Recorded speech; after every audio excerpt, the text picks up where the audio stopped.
সমাজের চোখে তাকে বলা হয়েছিল মন্দ নারী, কিন্তু বলিউডের আলোচিত অভিনেত্রী সারিকার জীবন একেবারেই ভিন্ন গল্প বলে। শৈশবেই জীবনের ঝড় সামলাতে হয়েছে তাকে। মাত্র ৫ বছর বয়সে বাবা ছেড়ে চলে যান।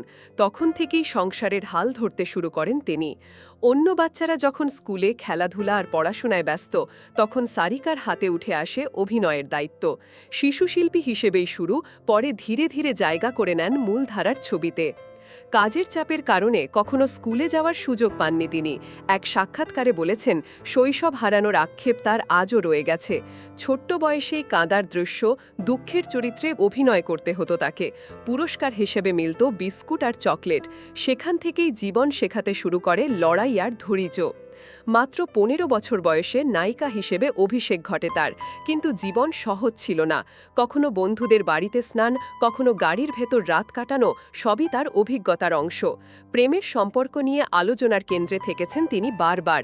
কপিল দেবের সঙ্গে ঘনিষ্ঠতা, পরে কমল হাসানের সঙ্গে বিয়ে, এসবই তাকে আলোচনার কেন্দ্রবিন্দুতে তোলে। সমাজের চোখে তখন তিনি হয়ে ওঠেন বিতর্কিত নারী। ১৯৮৬ সালে প্রথম কন্যা শ্রুতি হাসান জন্ম নেন। পরে জন্ম হয় অক্ষরার।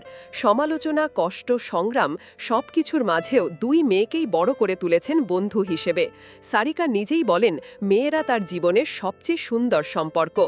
কমল হাসানের সঙ্গে দাম্পত্য ভেঙে গেলেও নিজের প্রতি আস্থা হারাননি তিনি, বরং দৃঢ় কণ্ঠে জানিয়েছেন, জীবনের প্রতিটি সিদ্ধান্ত তাকে আজকের জায়গায় পৌঁছে দিয়েছে।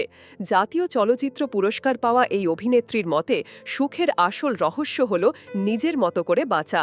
সারিকার জীবন এক সত্যিকারের অনুপ্রেরণা।